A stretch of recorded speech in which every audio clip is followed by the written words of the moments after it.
ان چند باتوں کی روشنی میں ہم دیکھیں کہیں ہماری نیکیاں برباد نہ ہو جائیں۔ گفتگو کا دوسرا حصہ یہ ہے، بہت سارے لوگوں نے سوال کیے ہیں، شکوک و شبہات کا شکار ہے یہ کل کی عید کے حوالے سے، تو میں چاہتا ہوں کہ اس بارے میں تھوڑی سی وضاحت کر لوں۔ پہلی بات تو یہ کہ ہمیں بالکل اس پہ یقین رکھنا چاہیے، ہم نے بر وقت نماز عید پڑھی ہے، اس میں کسی طرح کے اور روزہ قضا کے بارے میں سوچیے بھی مت۔ نبی صلی اللہ علیہ وسلم اس کو کیا کہتے ہیں؟ شک کا روزہ۔ شک کا روزے کے بارے میں نبی صلی اللہ علیہ وسلم نے منع فرمایا، شک کا روزہ نہ رکھیں۔ پہلی بات تو یہ۔ دوسری بات یہ ہے کہ شہادتیں موجود ہیں۔ یہ ایک وعدہ یہ ایک بات پھیلا دی جا رہی ہے کہ 11:30 بجے کون سا چاند نظر آتا ہے، بات یہ نہیں۔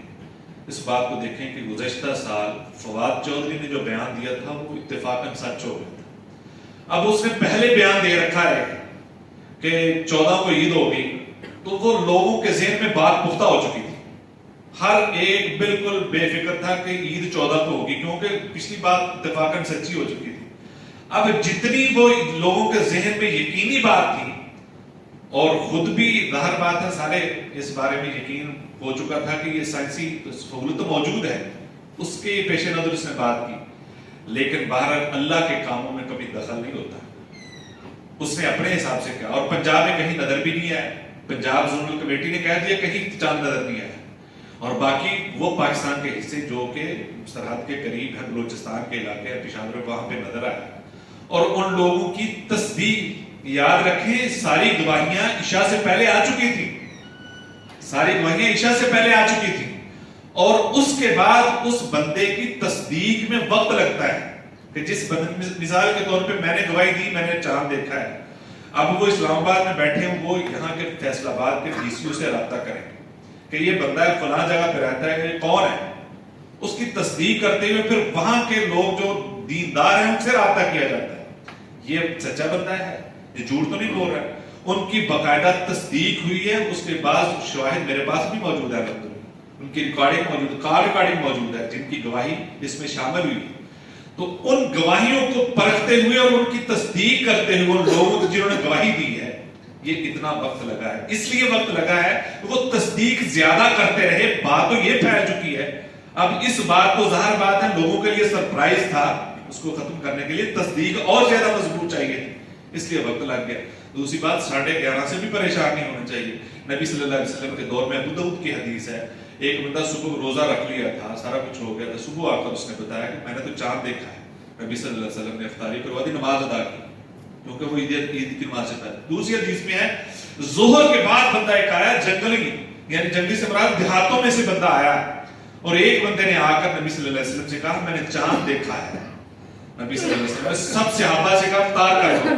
اب زور کے بعد تو یہ بندے کو اتنا اب ٹائم کون سا رہ گیا، پورا کر لیتے ہیں، ہمارے جیسے ہوتے ہیں تو پھر کہتے ہیں کہ ٹائم پورا کر لو۔ نبی صلی اللہ علیہ وسلم نے افطار کروا دیا، اب صبح نماز عید پڑھیں گے، اس دن روزہ رکھا ہی نہیں، لہذا اگلے دن کی بات ہے، اس میں پریشان ہونے والی کون سی بات ہے۔ اور ایک بات یہ ہے کہ جو ہمارے اندر ایک جملہ مشہور ہے کہ روزہ کھا گئے جی، روزہ مولوی روزہ کھا گئے، مجھے یہ بتائیں کہ مولوی کو روزہ جو وہ ادھر بیٹھے ہیں ان کو روزہ کھانے کا فائدہ کیا ہوتا ہے؟ پہلے تو یہ ہمیں کلیئر ہونا ہے کہ کیا فائدہ، اس کو بونس، ان کو بونس ملے گا، ان کو زیادہ تنخواہ ملے گی، یا ایکسٹرا کوئی ان کو سہولت ملے گی روزہ کھا کے؟ وہ دین کو زیادہ سمجھنے والے ہیں۔ حکومت نے ایک محکمہ مقرر کیا ہے، وہ ایک محکمہ نہیں ہے، محکمہ فلکیات ہے، اس کے اندر موسمیات ہے، اس کے اندر دوسرے اس کے اندر موجود ہے محکمے، وہ سارے مل کے فیصلہ کرتے ہیں، ہر ایک گواہی کو پرکھتے ہیں۔ ہم گھر میں بیٹھے دیکھا بھی کچھ نہیں، لو جی یہ کیا ہو گیا، یہ بھی تہمت ہے، جو بھی بات کی ہے نا میں نے، یہ تہمت ہے، ایسے ہی کسی پہ الزام لگانا ہے، ہمارے پاس وسائل بھی کوئی نہیں ہے، دیکھا بھی کچھ نہیں ہے، اور ہم اپنی طرف سے یہ کہہ رہے ہیں۔ اور دوسری بات، ایک اور بات ذہن میں رکھ لیں، سارا کچھ آپ سمجھے کہ جھوٹ ہے، انہوں نے غلط کیا ہے، ایک تو ساری ذمہ داری اس شخص پہ ہے جس نے گواہی دی ہے کہ میں نے چاند دیکھا ہے، کہ جس نے گواہی دی فیصلہ اسی کے مطابق ہوا ہے، ذمہ دار وہ پوری قوم کا ہو گیا۔ دوسری وہ محکمہ ذمہ دار ہے جس نے فیصلہ کر دیا، جو مقرر کیا ہے، پوری قوم نے جس کو مقرر کیا اس کو مانتی ہے۔ اب غلط ہے تو ذمہ دار وہ ہے، آپ نہیں، آپ بے فکر ہو کے عید بھی پڑھیں اور روزہ رکھنے کی کوئی ضرورت نہیں ہے۔ یہ لہذا اور بھی بہت ساری باتیں ہیں، بات لمبی نہ ہو جائے، یہ چند باتیں تھیں۔ اس میں بالکل شکوک و شبہات نہ پھیلائے. روزہ بالکل صحیح ہے, گواہیاں صحیح ہیں, اس کو دیر اس لیے لگی ہے کہ اس کی تصدیق کرنے میں وقت لگا ہے, اور تو وہ لگ بھی سکتا ہے, اس میں بھی حرج نہیں, کیونکہ یہ وقت کم ہوتا ہے اور بعض جگہوں پہ چھٹی ہوتی ہے اس وقت, اور وہاں پہ رابطہ کرنا بھی مشکل ہوتا ہے, وہاں جانا مشکل ہوتا ہے, بہت سارے مسائل ہیں, اور آپ کو پتا ہے لاک ڈاؤن بھی تھا. اس وجہ سے اگر کوئی وقت لگا ہے تو اس میں یہ 11:30 بجے شام کو ہم سے نظر آتا ہے, اس میں پریشان ہونے والی بات ہے. اللہ عمل کی توفیق عطا فرمائے.